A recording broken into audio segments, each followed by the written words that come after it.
I'm Miwa Messer. I'm the producer and host of Poured Over, and I get to hang out with two of my favorite people on the planet this morning because they've gone and written a book together. Well, edited a book together, written a book together, done a very cool thing.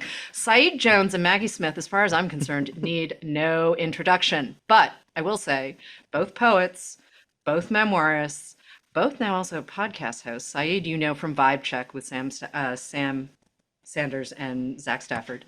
And Maggie is hosting the Slowdown Show. And everyone needs a little more poetry in their life. And it's Yes. a very quick, beautiful show. And you will get poetry on both of these shows. Go listen. But more importantly, the People's Project is here. And I want to start with something that you guys say in the introduction about this anthology being community in a book, because it feels like that's exactly what we all need in this moment. So who wants to start with how we got here? Saeed, you start. I was going to say, I feel like you're Mr. Introduction. Oh, okay. Well, first, it's community in book form because this is our community. The book started out of my friendship with Maggie. I love what I think of as the artistic laboratory of friendship. I am friends with several writers. I love to collaborate with them always. Sometimes the collaboration is what bar are we having cocktails at, and then other times it's like, here's this project, do you have time? And, Maggie and I are always texting and sending each other voice memos as we all do with our friends. And I think as this very relatable in the weeks leading up to the election and certainly after, the rate and speed of those texts and voice memos increased Feverish. dramatically, as we were working through all of our questions, thoughts, and Thanksgiving is coming up. What are we going to, and just genuinely out of that back and forth, as I think we were both trying to provide clarity and to buoy each other, and just listen, we can do this. We're going to figure it out together. Actually, our editor at Washington Square Press, Jenny Zhu, saw our back and forth on Instagram and was like, y'all should do a book about this, and so everyone that's in the book, I mean, what an incredible range of poets and essayists and comic book artists. Those are people we talk to anyway. They're people we would turn to for fun or for wisdom. Yeah.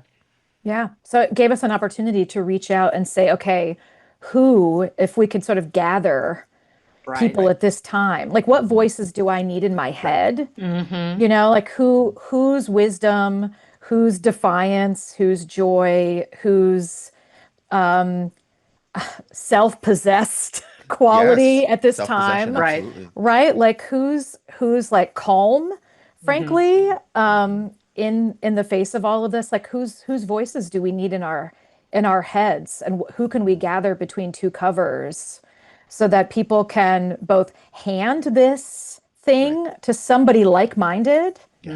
Just like, I feel like I'm getting barraged all day long by the worst of the worst. Like if I don't have to go anywhere to find bad news. Right. But what a gift to be able to hand someone something where it's like, but here are a lot of voices maybe saying other things that aren't clickbaity, that aren't on the news, that aren't being blasted out to your devices constantly. But like, you need to hear that we're all here too and thinking about these things, and no one's going anywhere. I mean, it's a cliche for a reason, right? Writing is thinking. I mean, that's how a lot of folks will figure stuff out, whether it's for publication or not. So watching how this book flows and the choices that you guys made, not just of the writers, but also the flow of the work. It feels very poetic, even though there are essays in here. It feels very musical. It feels very deliberate. And I just want to talk about structuring it because also you guys are not in the same city anymore. So you are working across time zones.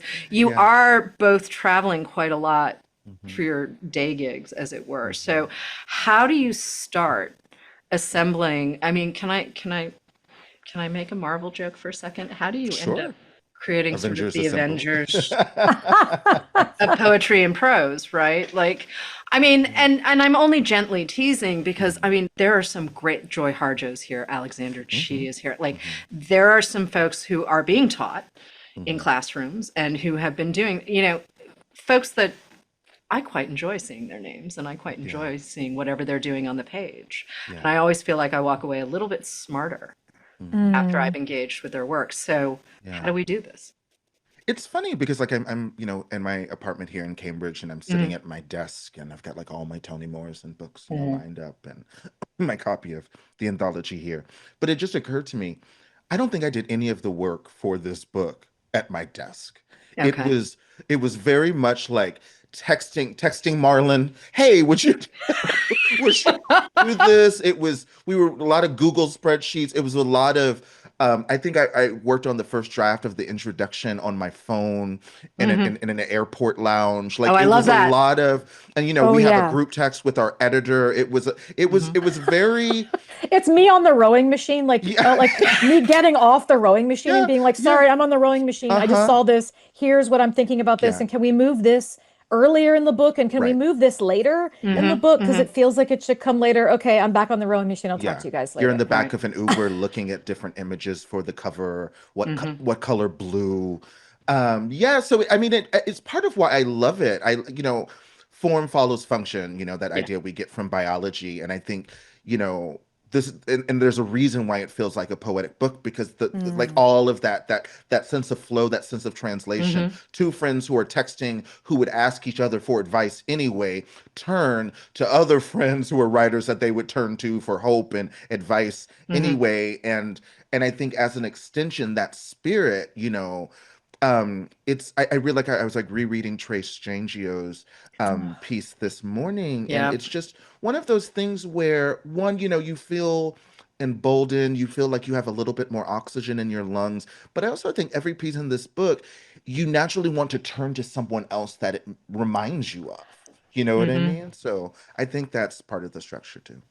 Do either of you have a favorite piece, or is that just like choosing your favorite child? You can't whew. really do it. Or did something surprise, or was there something that was just delightfully surprising?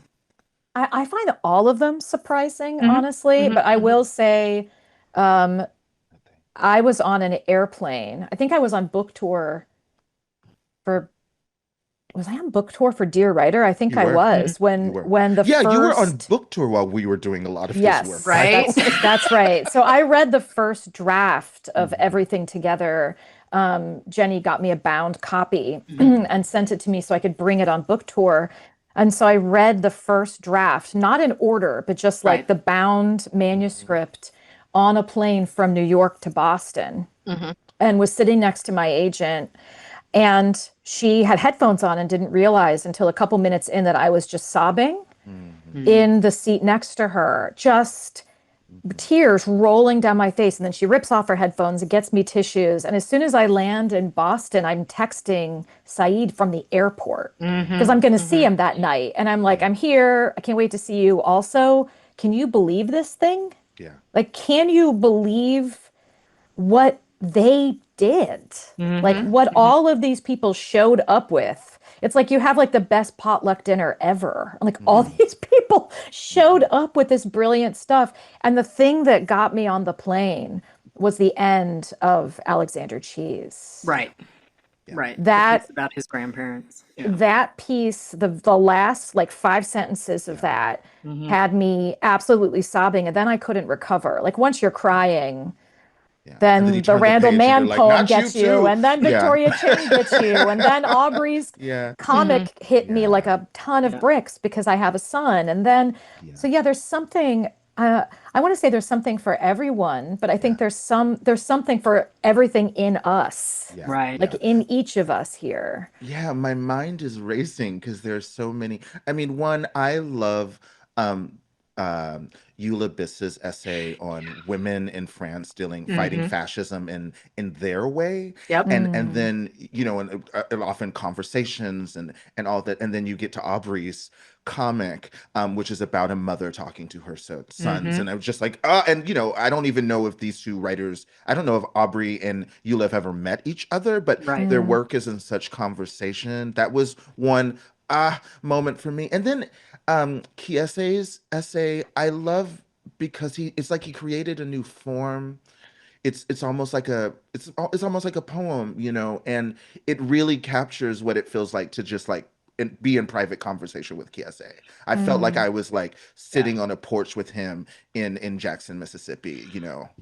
I always feel like Kiese is blowing up language. I mean, Mm-hmm. that's one of the joys for Mm-hmm. me of reading him. And I've read the book a couple of times now, and it, to me, it's so delightful because it's deceptively tiny Mm-hmm. and there's so Yeah. much going on. And there are so many conversations happening within the pages, but also, Maggie, I want to shout out to Dear Writer for a second because you talk about how every piece of work is in conversation with another piece of work. Like no piece of work exists in a vacuum, right? Yeah. Sure. And you've got this great line about how creativity is life-changing and we all deserve that kind of transformation. And it's clear to me, having now read the book a couple of times, that everyone who contributed to this book found themselves at a different point after that piece. There is no way that you could have Yeah. created the piece that you guys chose Yeah. and not been different on the other side. Mm-hmm. And Maggie, there's something else you said where you said, I've been thinking that sometimes unlearning is as important as learning. And I think that there's a little bit of unlearning that comes with an anthology, right? Like you guys obviously got the cadence Yeah. and the flow, but at the same time, you do have to choose, right? We're not going to talk about the things that didn't get included. But here you are making a thing that stands apart from your own work, right? You've both been working writers for well over, a decade and a half. I mean, this is the thing that you do, and it feels like you kind of know it when you see it, right? I think so. And I mean, I definitely was not the same person after finishing work on this book. Mm-hmm. I also think there's a lot of unlearning that can happen, and therefore learning that can happen in reading pieces that describe experiences I have not had. Yeah. Right? Like yes, like I'm with everybody in this book, but I'm not with everybody in this book. And so to read pieces where I can sort of stand back and be like, I have not had that experience. That is not something I will get to or have to experience in my life. But being able to sort of crawl inside because of the skill of the writer and frankly, like the hospitality of the piece. Yes. Yeah. And inviting me inside and being vulnerable and being like, look, I'm going to show you a piece of my life and my experience that you might not share, but it's worth it to me to invite you inside. And like, what a gift. Right. I mean, it's another reason why I really want this book to not preach to the choir. Right. I really, I can think of a million people that I want to read this book, and a lot of them might not enjoy it, but need it. Yep. Without You a know? doubt. Yeah, this book is, I mean, it's a book you could teach. Classes at Harvard start next week, and as it happens, our Boston stop is supposed to be our second class meeting. So I was working on the syllabus, and I was like, field trip, class is trip. canceled. Like you're trying to, so it's certainly a book you can teach. I think it's also, like you said, like it's a book, if Maggie and I hadn't worked on this book, I would give Maggie a copy of this book anyway. Right. But it is Yeah. also absolutely true that I am going to dog ear some pieces and write a note. And sometimes you just got to slide it across the table at the end of dinner and just say, I think you should, Yeah. something you said the Speaking other of- day. Something you said the other day just brought to mind, and there's this little piece I think you should check out. Like it Yeah. really can, and I think the you're right. It's a smart little weapon. This book, it looked bright blue, and it's so small. It's cute. Cutesy, and you get in, you're like, whoa, wait a minute. You got Imani Perry, you've got Marlon James. We have heavy hitters, and the other thing is, like there is such brilliant difference in this book, Yes. because we asked people, really the main question was, from your life, from your family, from your ancestors, is there some wisdom to bring forth? And so that is so specific. And so you're right, there is such a range of experiences. but they sing together beautifully. The book Hmm. really does harmonize, and I think it does explain how, just not just in this moment, but really moving forward, we need to acknowledge how fascism, it's sending different weapons Hmm. and different kinds of bullets and knives at us in so many different ways, but the pain is the same. You know what I mean? Right. It's hitting Mm. us all at the same time, even against, our different circumstances. I think we're living in a moment too where vulnerability, I want to come back to something Maggie said a second ago. Vulnerability is not respected. Mm, Mm. And it is, I think, hard enough for most people to even sit with the idea of feeling mm, vulnerable. And I think there's a certain amount of vulnerability. And I'm thinking to both of your memoirs as well, How We Fight for Our Lives and You Could Make This Place Beautiful. You're sitting in your personal histories and sharing them with people that don't necessarily know you off the page. mhm. And that is, even to a bookseller, an extreme act of vulnerability. That is a willingness to go. I don't know. Maybe that's also the Bostonian living in exile part. But I do want to talk about this idea of vulnerability though, because I think it's a really powerful and oftentimes very scary idea for a Mm, lot of people. And sometimes when you're working in a bookstore, you end up getting people at their most vulnerable because they're looking for a Mm. book yeah, that's going to that's true. fix the thing. Hmm. I mean, grief is the first sort of idea that comes to mind. And can we just spend some time with that and what it's like to be working in that kind of medium and needing to be that vulnerable in order to get to the work itself? Friend. Yeah, I mean, I think it's funny. We talk about vulnerability in a way that makes it sound so soft, Mm-hmm. Mm, right? I mean, it Mm-hmm. even comes from the Latin for right. wound, right? Like Right? Yeah. there's this softness that we ascribe to vulnerability, but it's the hardest thing, really. I mean, it requires, I think, so much fortitude and so much courage to open yourself up to strangers Mm-hmm. on the internet and in Mm-hmm. bookstores and in libraries and on college Mm-hmm. campuses, and frankly, to open yourself up to people who know you. Yes. One of the most vulnerable things is not writing a book for people who you will never meet. It's Right. writing a book knowing that the people in your life who feel Right. they know you in your interior Right. life and Hmm. maybe don't know every little nook and cranny Right. as well as they think they do. And it just requires a lot of courage. But the thing that to me, it's like, it's a no-brainer. It's so Hmm. worth it because nothing makes me feel more emboldened than somebody else's vulnerability. Yes. Like if I see Saeed out there saying the thing, Mm-hmm. right? Being like soft and tough at one time Mm, and just being like, this is how I feel right now. This is how I'm coping. This is how I'm not coping. This is something that leveled me. This is how I got back up. And I see him do that day after day after day. Then I think like, and also he's outlasting all of that. Mm-hmm.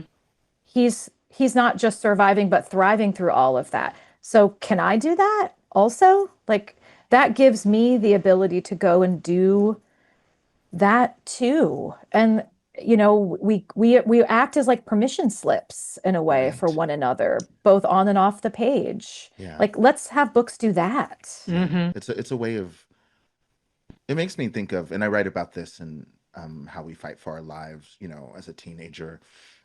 Some friends of the family were taking care of me for the weekend, and they took me to my first drag show. And Mm-hmm. I remember she was doing a Janet Jackson number, and I Mm-hmm. remember the terror and awe. I was so scared of her. Like she was so fierce. Right, Like she right, was right. like, I remember a man got up in the middle of her performance because it was just like around some table. She didn't have a Yeah, stage yeah. in the middle of her performance to go to the restroom, and she like was like coming at him all the way, and like, how dare you, and I was like, oh my gosh. And yeah, that when you see someone so free, Mm-hmm. so, like we were saying before, self-possessed and just Hmm. how dare you, it shakes you down at first, you're just like, I don't, like Trace Changio, it talks really well about how trans non-binary people are such a gift to the rest Yep. of us because they remind us of the possibility of transformation in our lives, and that's liberating. It can also be scary, Hmm. there's a lot of it's a journey in that moment when you're observing or reading someone who's truly liberated because it Mm. calls into question your liberation. Are you ready? Are you as free as you think you are? You know what I Hmm. Mm. mean? Are you tough? And what kind of toughness are we all those questions. And yeah, and so I live, I mean, even reading student work, I'm in awe of their vulnerability when I go back and read work. I think there's also, Maggie, do you feel this way? I feel like it's a compartmentalization. Like I feel like I go into a bit of a trance when I'm writing. I know I do a lot of thought ahead of time on like what memory am I going to focus in. But honestly, Miwa, by the time I'm writing, Yeah. and maybe it's like the poet, I'm so focused on the sentence and the image and Hmm. oh, Hmm. that word isn't right, that I kind of don't realize what I'm doing. And then Right. it's not until like it may be published, it may be when the moment a reader comes up to me and says, "Oh my gosh, my mother just died," and I'm like, "Oh, I forgot that I." Do you do that? It's like a little trick, maybe. Yeah, I think there's like a little spell that is Hmm. Hmm. cast when the writing is happening. Okay. And then, um, in a beautiful way, but also in a little bit of a disarming way, that spell is broken when you hand the thing to the world. Right. Right. And it's not just a conversation you're having Mhm. with yourself Yes. anymore. You're Yes. not just thinking on the page. And Mhm. then there's that like sometimes really disarming asymmetry Hmm. where of intimacy Mhm. Hmm. where someone comes up to you and has read your memoir or has read Yes. your essay in this Yes. anthology or has read your poems Yeah. and knows something about your inner life and about your circumstances and talks to you with that Yeah. kind of knowledge and Yeah. you don't have the same Yeah. experience with them. I It's mean, like a that's a comment with a really, really long tail, Yeah. Okay. and yeah. Maggie's written, I mean, at least twice as many books as me, and so I'm sure she's more familiar with this. But I published my memoir in 2019, which Hmm. doesn't feel that long ago, but a lot's happened Was since it really 2019. that long It ago? Yeah, yeah, it's like a kind of few actually apocalypses ago. Yeah, and does so feel like a really long time ago. yeah, so I'm just now beginning to have that experience where, I'm not reading from it constantly. I'm not, Hmm. I've Right. I've published other books, and so, but what I've realized is for readers, it's always day one. The day they Yeah. pick up that book is the first day they encounter how we fight for their lives, and so the other thing is, aside from the vulnerability, there's an immediacy. Mm. Like someone's gonna pick up, you could make this place beautiful today, and go up to Maggie and ask Maggie about a scene she doesn't even remember writing, Right. and you're just kind of like, Right. oh.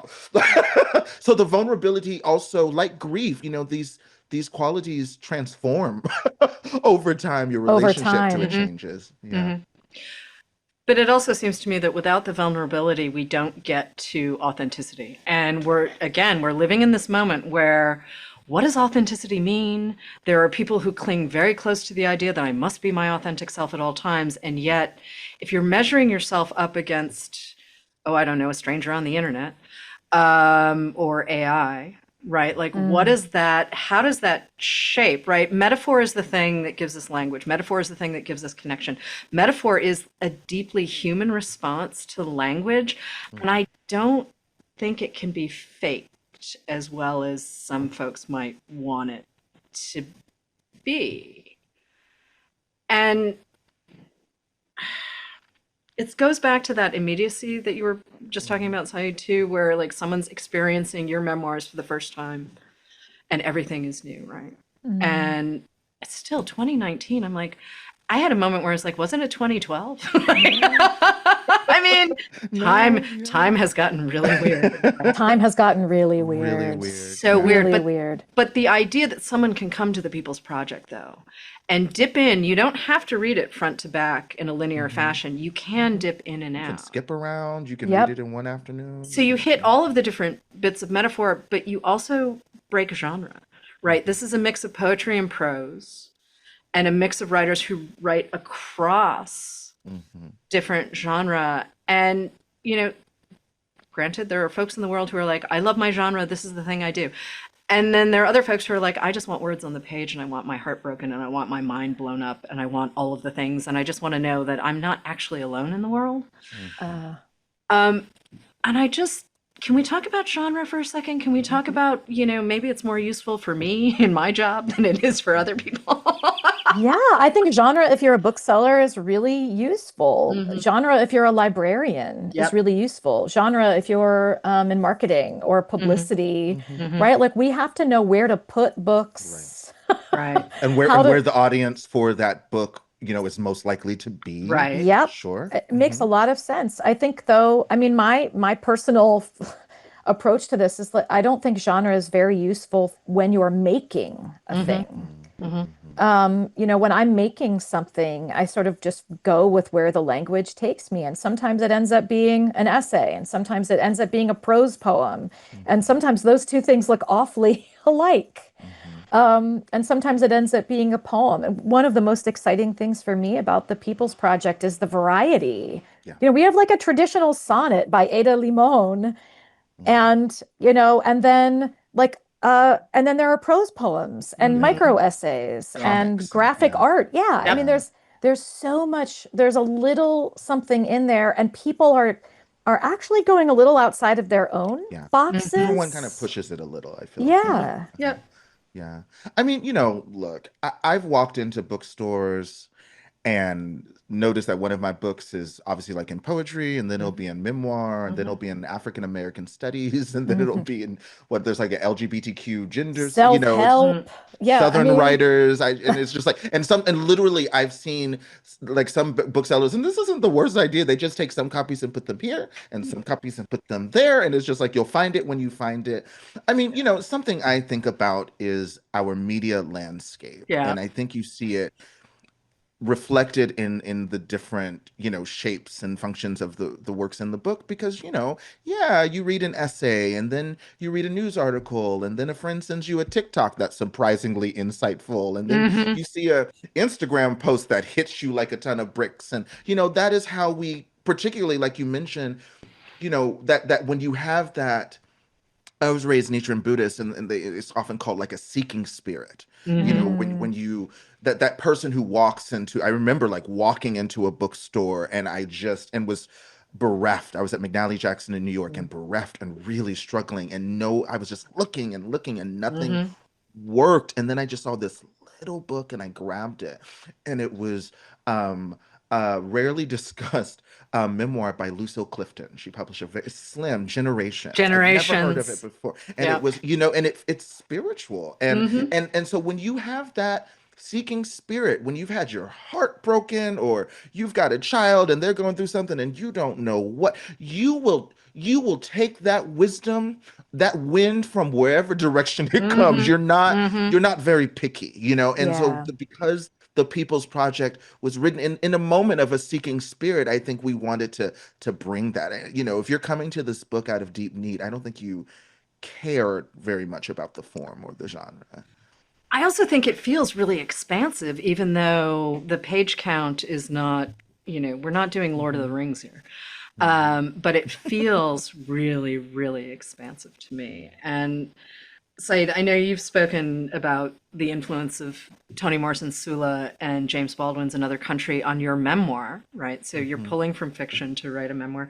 And Absolutely. Maggie, you have a great line from Dear Writer where you're like, everyone's a cover artist when they first start out, and I was a Sylvia Plath cover artist. And Okay. I just That's real. I love that line so much. But I want to talk about some of the writers, and not just Baldwin and Morrison and Plath, who've influenced you and sort of helped shape the way you see the world. I love talking to writers about other writers, but I'm Yeah. also really curious to see Mm. how we as adults, right? Like we're all technically functioning adults in society. How In we theory. come to, yeah, in theory.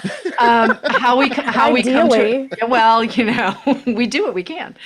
But when I think about all of the different places that people pull from, right? Like it's always going to be a Mhm. mix of art and music and film and books, but I'm always really curious to hear about books. I mean, when I think about my journey through I read a lot of questionable stuff. I finally read Pride and Prejudice. I finally read Middlemarch. Like I'm catching up on some stuff. But what about you guys? How do we get here with you? For me, it's mostly poetry. I Hmm. mean, really. I think maybe that's when you say the People's Project feels expansive, Hmm. it's small, but it feels expansive to me. I'm like, well, that's like a collection of poems.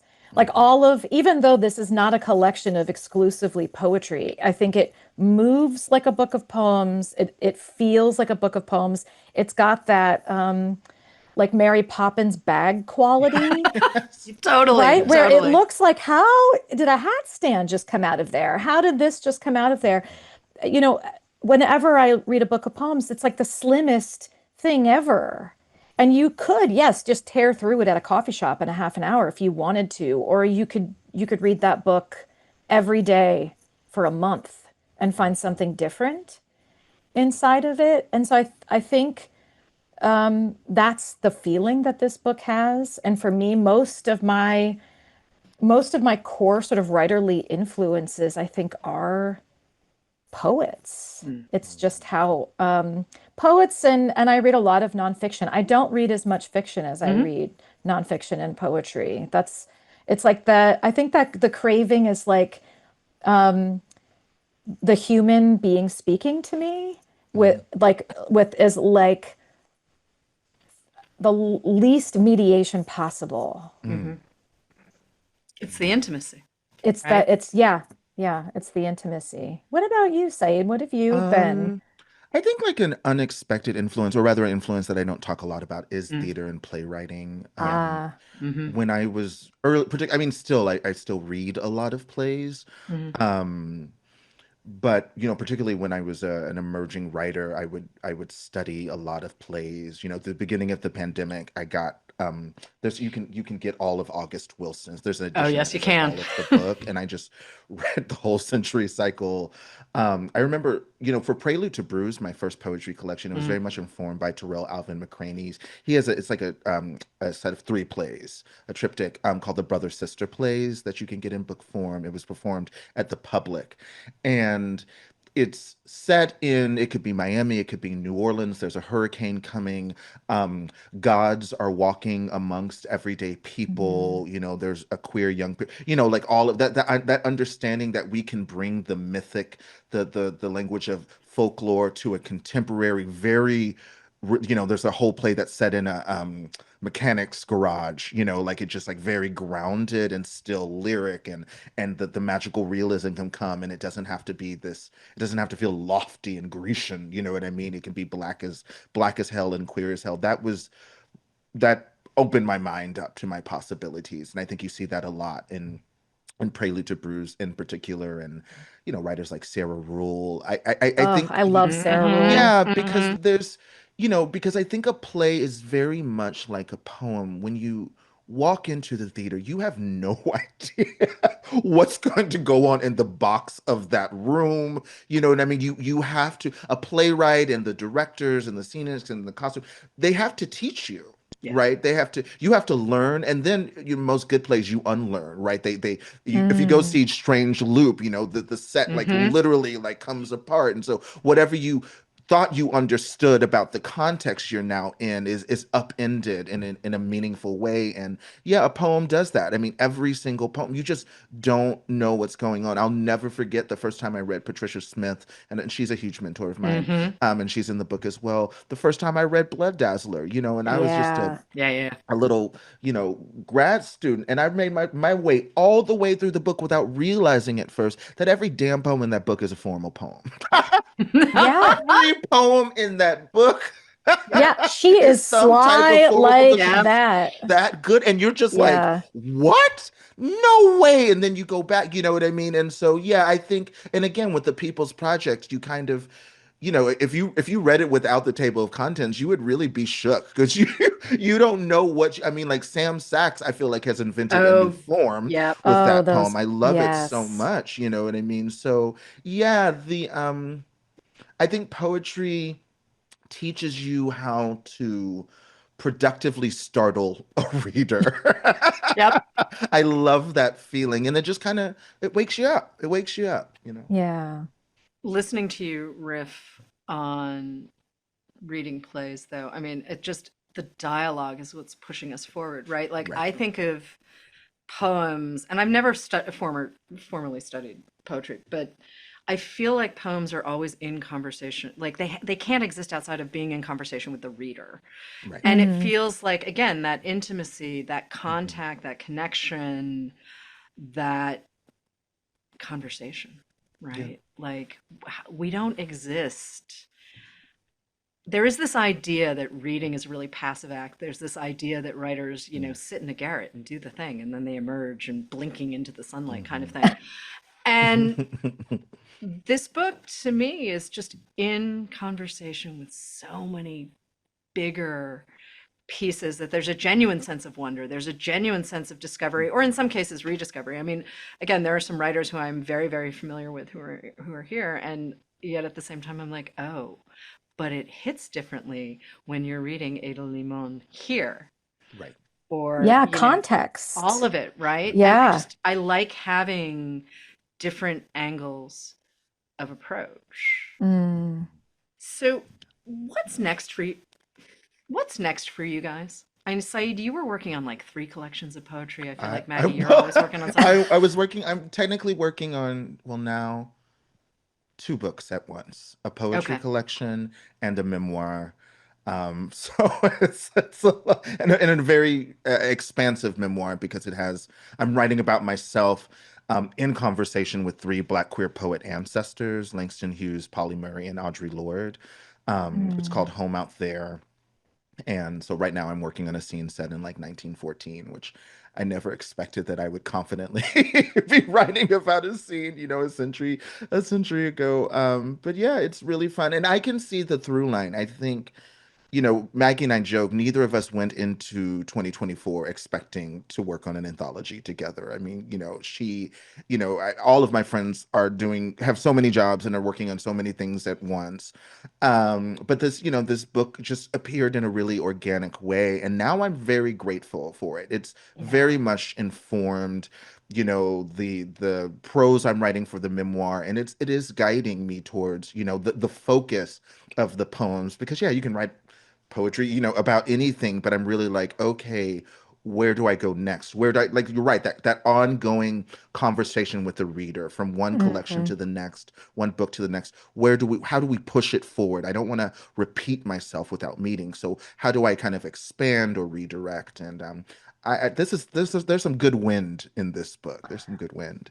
There is good wind. Yeah, it was a surprise that we put out this book as quickly as we did. I was like, I don't know that I need a two-book year, but Yeah. that is what happened. And also, mind you, didn't I think the writers only had like 6 weeks or It was something. so, I mean, this is like the ultimate crash. Mhm. It was so fast. And I feel like we really asked people to work quickly and deeply while grieving Mhm. and reeling Mhm. and not knowing if they were going to Thanksgiving and not knowing Right. what was going to happen with their jobs or their kids or the school system they were in. Or, I mean, it has been, we asked a lot of We did. people at a really difficult time, and people really showed up. So it's a gift. I'm so excited. What's next? What is next? I have a book of poems coming out in March of 26, called A Suit or a Suitcase. So that's done. So I guess I'm not really working on it so much anymore. It's just Right. doing like final touches. Hmm. And then I'm writing a novel. Oh, this is The exciting. Wait, face wait, you always make when you talk about this, damn, you make it just. wait, I wait, have wait. I'm You're writing a doing what? novel. This is I'm writing a delightful. novel. Yes, I'm writing a novel. I have a year to finish it. Saeed, Okay. stop laughing. No, he's not gonna. She's just like this I, every I know. time. I I, need to It's get like off it's book it's tour and it's write it's this like novel. it's like when a friend has a crush on a guy she doesn't want to mm, like, but hmm. she Oh, but knows I she love fucking it. And likes it's him. so, oh, Yeah. I love this The guy. way it's like embarrassing to No, people I into it. know. Well, I mean, Gonna be there is great. kind of a thing like, poets writing prose, but I've already done that, so I guess Yeah. Yeah. we're trying something new. But I'm having an unreasonably good time Mm. Okay. making shit up. I am Yeah. so happy to hear that.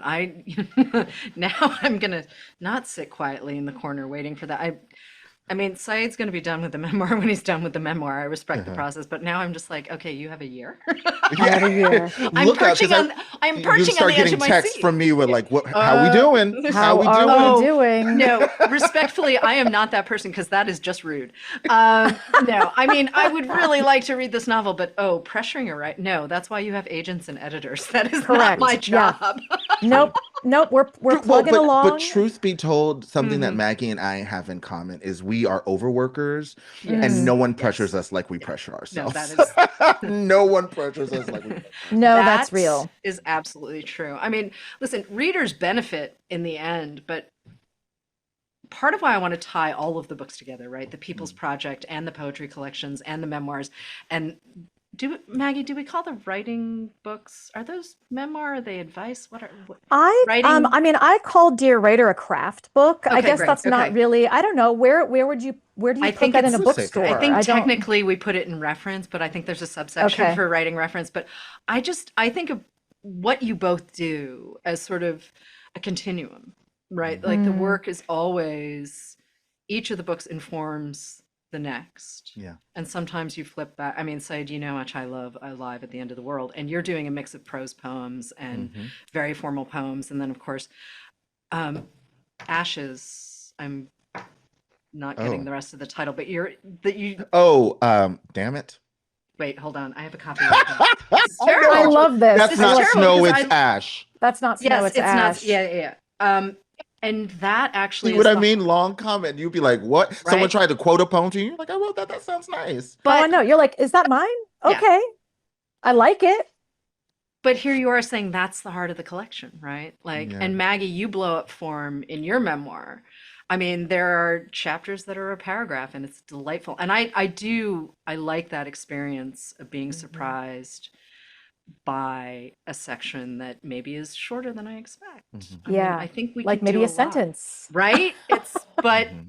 and maybe it's because you're a poet, but also I think you just know what you need to do and how you need to tell the thing. Hmm. Yeah. I I, think, And yeah. yeah, it's definitely poetry, right? It's mhm, like the influence. I think yeah, when you've come from poetry into anything else, you carry with you this like little license, yeah, the audacity to Hmm. like show up and be like, well, I'm a poet, so I'll be doing it differently. Hmm. And I wonder if either one of us had started out in long form prose, if we would have taken some of the risks in Yeah. our work that we've taken.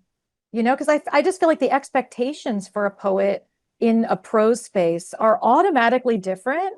So I feel like I don't actually have to play by the rules at all. Yeah.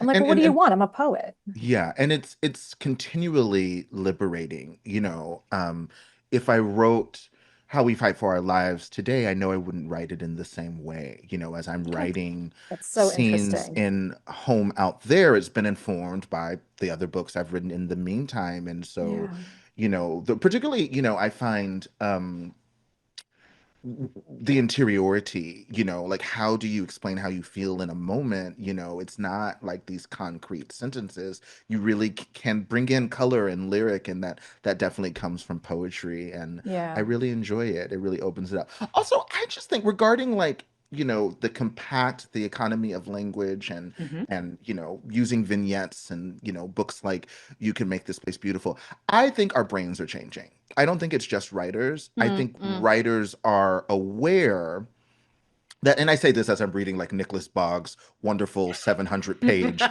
biography of James Baldwin, to be clear. But, I just feel like, just when I look at huge tomes of novels, I'm like, I don't know, honey. I don't know if you know what I mean? I just think Yeah. there's something about being able to read and take in a story or take in a collection in pieces and in different shapes that can fit, on people are busy. People work in 8 jobs, to pay their bills. Mm-hmm. So they might need to read this in the car while they eat their lunch. You know what I mean? And they might need to listen to that audio book during that commute. And that 15 minutes is all the time they have that day. And I don't want people to feel intimidated out of art. I don't want them to feel that it's a luxury because of the time it demands of them, Yeah.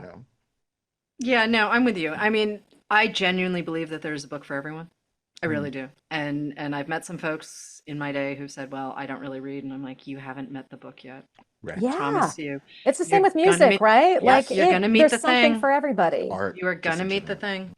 All right, so on that note, even though we could keep going for just about a year and a half and maybe do a road show, I don't know. Maybe we should take this on the road someday. I'm going to say thank you, Saeed. Thank you, Maggie. This was amazing. I cannot wait for folks to get their hands on the People's Project. It is, it's just one of those moments in books where you're just like, yeah, we do cool stuff. We do cool We can. stuff. We Oh, can. thank you, Miwa. This was great. I always enjoy talking with you. Oh, this was fabulous. Thank you so much.